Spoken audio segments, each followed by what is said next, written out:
cell. Here come this is the boys, the varsity.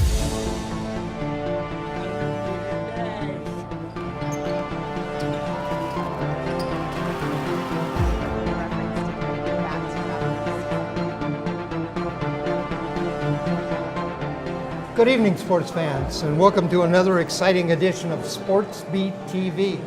It's a production of Oregon SportsBeat, and I'm your host, Dave Hall, and tonight we're at Papa's Pizza in Beaverton, and tonight we're going to bring you the second half of what we started before on Oregon Rugby. If you remember the last show we did, we had Chip Burnside with us, and we looked at some rugby films, talked a little bit about it. Chip is back with us tonight, and we're going to do pretty much kind of the same format. We've got a couple of clips from last year's state championship, boys and girls, and we're going to talk about the state of rugby affairs in Oregon. We'll talk a little bit about the teams that exist now and how they're going to do. Plus, we brought film tonight. We've got from last year's girls championship, the Open Championship and the high school championship. And who better to comment on that than Toni Fujiwara, who did some of the color with us in those broadcasts last year. Toni's also the head coach at David Douglas High School. That's correct, yeah. And I gave Chip last week a chance to talk a little bit about his background in rugby. Maybe tell us a little bit about your background, because I know you got 2 pages of accomplishments. Probably haven't been doing it as long as Chip, because he's got the New Zealand background, so he was doing it before he could probably walk. But I started playing, back in '94 at Oregon State University. And after Oregon State, moved on to ORSU, which is the premier women's club team in Oregon, one of the only 10 teams in the U.S. that's in the Women's Premier League. And then from that, played until 2012 with ORSU, a little stint in Tempe where I coached and played. Moved back to Portland, and that's when I started the David Douglas High School team. Got about 20 some years. I guess in between, I played a little bit in New Zealand. Played a little bit around the world, just had some fun, played some rep side rugby, and now I'm just really excited to be coaching. And I never thought in a million years that I would be able to take the passion that you feel for playing and translate it into coaching. Well, you kind of glossed over your career a little bit. That you're the 3-time player of the year. Well, I mean, ORSU back in the day, we were a struggling club, so I don't want it to sound too great, but we've come from a lot, and we started where maybe we'd have 10 people at practice, and now the ORSU women have a Premier League and Division II. They were national champs in 2014. And so I helped build the club to what it is today, but I wasn't there when the club was the powerhouse it is today.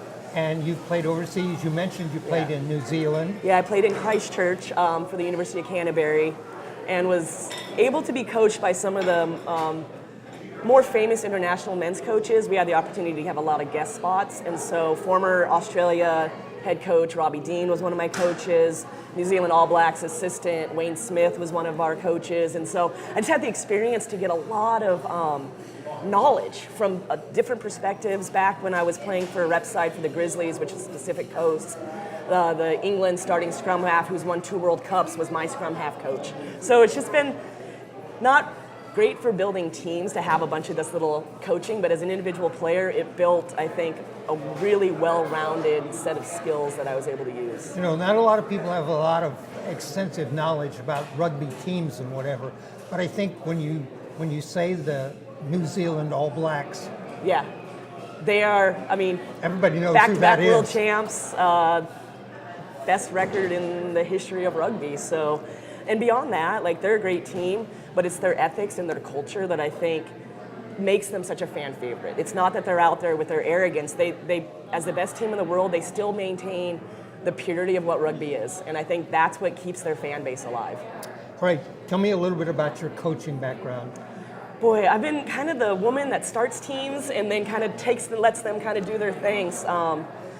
Helped start the Lewis and Clark program back up, helped start University of Portland women's team back in early 2000s, helped kind of get West Lynn girls going and Reynolds girls and Grant girls, and now I'm moved to Arizona, started the first high school girls team in the state of Arizona. They now have a pretty robust league now. We were having to travel to New Mexico and California, And then when I moved back to Portland, my goal was to start a team where I teach high school at. And so 3 years ago, we started as a club with Franklin players and from other teams. Last year, we went single school. And then this year, still single school, but we have over 40 girls playing just from the high school alone. And so we're the first high school girls team to split off and have a varsity and a JV team. You have 40 people turned out for rugby? 42, to be honest. Wow. Yeah, and they are not athletes to start. Not all of them, very few of them actually played a sport before they came to rugby. So to watch them learn how to walk and catch at the same time, to laying these beautiful tackles, but then helping their opponents up and still maintaining the spirit of the game while becoming these fierce components it's been really fun. What's the current state of rugby as far as high school girls, open women divisions?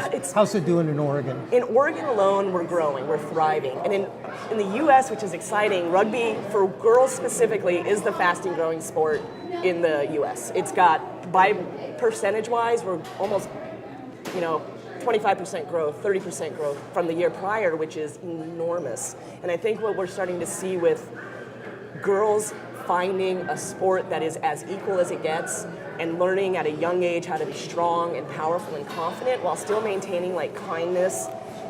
And that's what rugby embodies across the globe. And I think it's just an opportunity that girls are seeing to be strong and to be powerful while still learning how to be in control and maintain emotional, teamwork and everything that goes with it. So the future is... The future looks real good. I think the future is strong with girls rugby in the U.S. Chip, a couple of years ago, if you wanted to watch rugby on TV, you couldn't find it. Yeah. Nowadays, like I was telling Toni, I watched a rugby match yesterday on TV. You can find it everywhere now. Yeah, that was Major League Rugby that you watched, probably the Seattle Seawolves. It was. And obviously there's the Six Nations has just completed. Wales took that championship over there. And then coming up, we've got the Rugby World Cup in Japan later this year, September. That Rugby World Cup in Japan, that just seems an odd place for the Rugby World Cup. Japan's quite good, and they've had teams for a number of years. And they've actually beat one of the powerhouses in the last World Cup. They actually upset South Africa. Yeah. So they're not a team to be overlooked. All right, let's talk a little bit about the state of rugby in Oregon, the teams that already are in existence. Who are the good teams? Who should we be watching? Let's talk about the boys first. So I think last time we talked about the varsity division and the boys. So this time in the club division, there's 7 teams in the club division. Lynn Benton has got a lot of freshmen.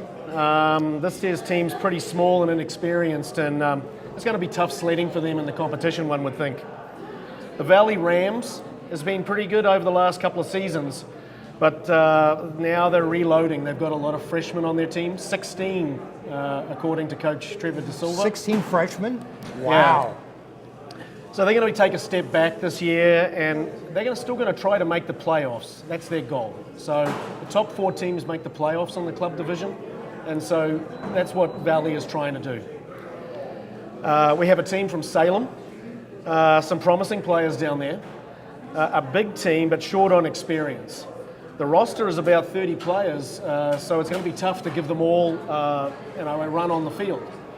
So they showed some grit in one of the games already happened this season. They came back from 17-0 down to beat Lake Oswego. So they may make the playoffs. Joe Boyd is a good coach, and he won the state championship in 2016. Oh. Lake Oswego, otherwise known as Three Rivers, probably still another year away from contending. They have a speedy fullback named Finn, and Lance Outcolts is a handy enough halfback for them. So they've got some nice pieces, and they've got a lot of players. So they're on the upswing. They put some points on the board already this season, but they need to shore up their defense. Other teams in the competition include Bend. Bend's always been a good team. Coach Casey Greenleaf usually has the forwards playing very well. Obviously, there's 2 units in the rugby team: the forwards, which basically acquire the ball, and the backs that run and score. the schedule maker's never been kind to Bend. They've already played Eastside, which is probably the best team in the competition. So that was a tough game to get out of the way up front. We have a team from Clark County. Good size in the forwards, speed in the backs. They came on late last year and definitely will be in the playoff hunt. Eastside this year has 2 teams. Eastside Black is a bit of a mystery team, made up of mainly juniors and inexperienced players. They're a total dark horse. Really don't know anything about them, to be honest with you. Eastside Pink, they were the runners-up to Beaverton last year, and they've got some key returning players such as Luke Heinrich and at first 5/8 and Toni in the centres. They usually have some size and good experience, and they're always a tough team to beat. And so, honestly, they're going to be the favourite this year. No question about that. Yeah. All right, Toni, let's talk about the high school girls and the women. Who are some people we should be watching? So we've got 6 teams in the 15s division, and the standout teams, Valley Panthers, who were last year's state champs. They only graduated a few players, and the ones that stuck around are some of their top. And then the Highlanders, which last year played as Clark County, but this year are the Highlanders, and we'll see actually a little bit of a clip from them later in the program. And those 2 teams are very physical. They've been a lot of seniors on the team that have been playing through their freshman year. So I think those are the 2 teams to watch in the 15s division. Okay. In the 10s division, Canby, looking really, really strong. And then Lynn Benton, who was runner-up last year, second in state, they dropped down to the 10s division because they graduated 16 seniors. And so they're in a bit of a rebuilding year, but they still retained a lot of the talent in the lower class. So I think you're going to see Canby and Lynn Benton. Dark horse, definitely Beaverton, who was 15s last year and has now dropped down to 10s. What does that mean? What is 10s? So 15 aside versus 10 aside. And so you're running a lot more. It's a little faster paced game and a lot more open space. And we use the 10s division for the boys, for the JV, and for the girls, it's kind of our developmental league for teams that are in rebuilding years or the newer teams. And like for my club, this is where our JV team plays in the 10s division. The younger players thrive in the teams environment because it gives them a chance for the open field play. And it's really kind of positionless. So you just have 5 forwards and 5 backs. But they're kind of interchangeable, and they get a kind of a good feel for the game without really being set in one position. So they get exposure to a lot of positions playing 10s. Yeah. All right, well, that has given us kind of a look at who some of the favorites are from this year. What we're going to do, last week we looked at a couple of clips from those championship games. We're going to look at a couple of more, and I'd like you two to be the color commentators as we watch those. So we'll take a break, and then we'll come right back and we'll view those clips with Chip and Toni. All right, so right now what you see is last year's championship between Grant and Clark County. Grant, the previous year, were state champs, so they are the reigning state champs going into this game, but the Highlanders, they're just a very physically dominant team, and Grant did graduate a lot of big players. Here you're seeing just a nice open field play. It gets a little messy, but right at this moment you're going to see a huge breakaway by an elite athlete, Paige Fallon. She currently is playing at Life University on a scholarship, and Life was in the Final Four recently for the collegiate playoffs. For fans who don't recognize this is Western Oregon University, where they have great rugby facilities. And they've been hosting us for a few years now, and it's just been a great location to be able to show off some of the best teams in high school rugby. You can see the score here. It was Clark County 15, Grant nothing. Yeah, so you see Clark County get out a little bit here in the beginning, which Grant's not used to playing on their heels, but Grant is a team that knows how to fight back. So you're going to see here is a really nice counterattack coming up, and it's going to result in just another beautiful open field tackle by Clark County, which is what they're kind of famous for. They do a lot of hard work and then break it open for these big 50-meter tries. But their forwards put in the work, that's for sure. And their backs do a beautiful job of finding those gaps. Here you're just going to see kind of a nice little, like we said, Grant doesn't lay down, and they still know how to find the gaps, they still know how to hit their holes, and they know how to be strong runners. And here you still see a really nice presentation. She's not being held in the tackle, so she's right back up to her feet and back running, and it's a really great individual effort. Yeah, that's a great try, that one right just there. a great try. The field sense to know that she wasn't being held down in the tackle to get back up to her feet and finish the work she'd done. So that's kind of started it, and here we see Grant again using that momentum. We love to watch the Pacific Islanders on this teams kind of battle each other, and you see some great head-to-head competition between two real strong players. And Grant's back in this game at this point. You know, they don't lie down, that's for sure. As you can see, all shapes and sizes can play rugby. Oh, and that's the beautiful thing of this game.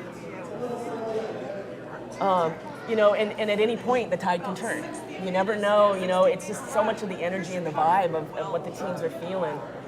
And at any point. Chip once told me that this is a game not about yardage, this is a game about possession. Possession. And here you see just a lot of times when a team scores, they come back, they're a little excited, maybe not quite as intense, and a lot of times you'll see a quick try right back at it, and that's what Clark County's going to do right there, is just bring it back.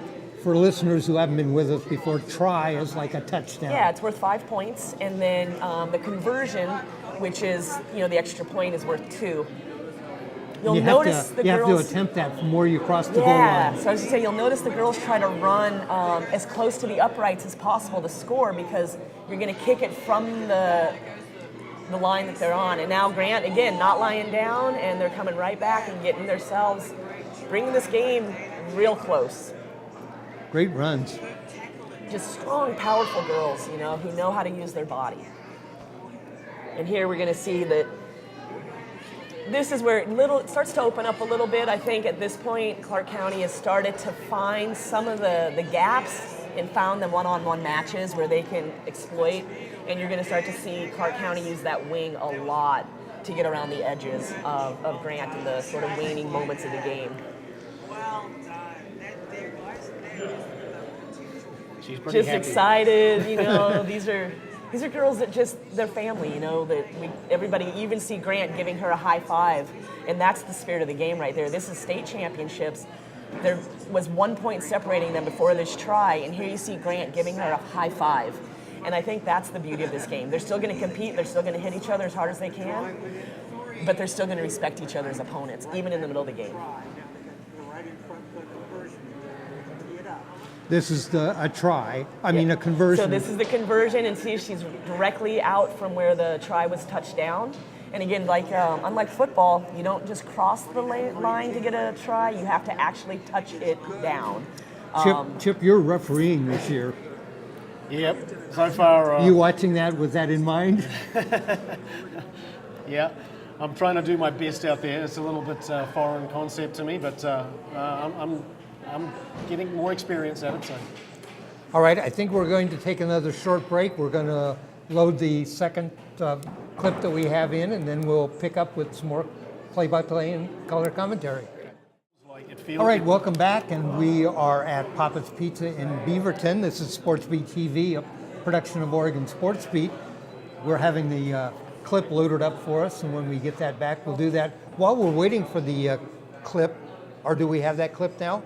All right, we have that clip. But after we finish watching the clip, we're going to talk a little bit more about some of the teams and around the state, who we can watch for. I know you're very familiar with the Beaverton teams, and we'll talk a little bit about that. I believe they were called the Barbarians. That is correct, Dave. Oh, great name. Great name. All right, our second clip here. And Toni, who are we watching here? Well, we're watching Eastside and Beaverton in the boys state championship game from last year. And that's Malachi Vantagiato, who dotted that ball down in the corner, but the referee disallowed the try because he reckoned that there wasn't enough downward pressure on the ball. And there's those little nuances of the game. A nice long pass there by Kendall Murray. And the lock there, that's Gabe, I believe, rolling it up there. Gage Pittman, that was. Nice. And there's Kendall with a little show and go with a dummy, and he's in for the try. You know, you can't just watch these games for the scrums. I know people like to watch that, and that's something fascinating, but there's so many nuances in this game. Again, another backline movement by our backline here. This is Dakota Vasquez. He was a senior, and I think he squirts over right there in the corner. Well, and I really appreciate Beaverton taking advantage of that east side players shooting up out of formation, and you can see that while it's great to be aggressive, sometimes you can be overly aggressive and leave a big gap. We were a pretty quick hitting team, and so you can see that once we get the ball and it's something happens pretty fast after we get onto the attack. Here's a big run by Trey Hornbuckle. Great pickup there by the winger. That was Doc. Gareth Evans again with the pass and the support to Tai Tanavasa. He rumbles it up right up the middle there. We've got Eastside really going backwards here at a great rate of notch. Great words, the barbarians rumble. There's a couple of pick and goes here, as basically what we're trying to do here is suck in the Eastside defence. Once we've done that, we're going to get the ball wide here, and this is going to be a try for Ben Cook in the corner. Ben is actually a returning player this year, so he will be playing this year, and hopefully he'll get to watch his try on TV. The last is another try for us. This time it's going to be Malachi again. He had a nickname of Super Mario, if you remember. He's a very, very exciting young player, and he is also a returning player. He was our fullback last year, but this year he's moved into the centres. Very elusive player, as you can see. He's got the ball now, and he has made 2 players miss, and even though he was almost tackled there, he had the wherewithal to reach out and put the ball over the line. That try pretty much sealed the victory. That's why you see the celebration coming on there. All right, let's talk a little bit. You wanted to talk about the program in Beaverton, the rugby program, and I know it's very, very good. Yes, we've been very fortunate, Dave. We actually won 3 state championships over the last 4 years. It could be addition by subtraction this year with me not coaching, so they could be even better. So even if you must say, huh? Well, you never know. TJ Nomani is actually taken over coaching the back line. He's an old boy from the club, and he actually was a member of the championship team we had in 2015. So it's great that he's returning to the game and then coaching the younger players. Head coach Nate Murray now takes over the forwards, and he's got a very young forward pack. Nate's still working out combinations with the sophomore heavy team. He's got a couple of good players. Will Zundell at lock and Marlon Barrios at number 8, he says, really look good. In the backs, we've got another of Nate's sons taking over at halfback, Kamai Murray. He's an excellent touch rugby player, and he scored 5 tries against Lake Oswego last week, so obviously pretty good. Gareth Evans returns at first 5/8, the player I mentioned in the clip, Malachi Vantagiato. He's in the centres along with Ben Cook at fullback, or they'll provide some senior presence. They should make the playoffs, but I think probably a 2021 championship is on the cards, not this year, because just too many sophomores on the team. When is the state championship this year? Do you know the date? It's going to be probably the first weekend before Memorial Day, so probably around about the 18th. I believe it is the 18th. It will be again at Monmouth University, and You mean at Western Oregon at Monmouth? Sorry, yes, Monmouth. Monmouth University is in Yes. New Jersey. Oh, is it? Correct. Yes. Yeah, so we look forward to SportsBeat. Did a fantastic job broadcasting the matches now for the last 2 years. And I think that the job that you guys getting the word out about rugby, it's really exciting, and it's very much appreciated. We love doing it, and having you guys as color commentators on that was outstanding. Oregon SportsBeat still talks about how effective that was. Great. So, any final thoughts, Toni? Anything you want to say about the Oregon rugby program, especially for the girls and the women? Oh, I just want to remind parents that let your girls play rugby. I know that sometimes it's a little terrifying to think of your daughters playing a contact sport, but they're going to learn and grow so much more from the team aspects and what they're going to learn about life in rugby. And I just say, let your girls play rugby. All right. And Chip, your thoughts? Anything you want to say?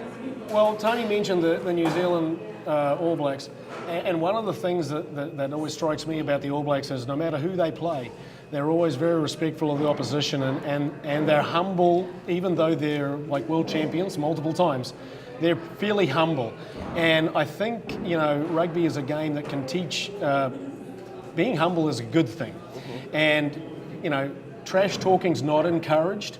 In fact, as a referee, it's one thing that I absolutely do not, like. So, it's just a kind of a different mentality, and I think it's got a lot of good. It's obviously got a lot of sportsmanship, and the fact that the players are so physical, but yet after the game, you shake hands, and you have the team social after the game, whereby the host team provides food for the opposing team. The parents are welcome to join in, and it's kind of like a family atmosphere. It's not really a tribal sort of high school American football type of thing.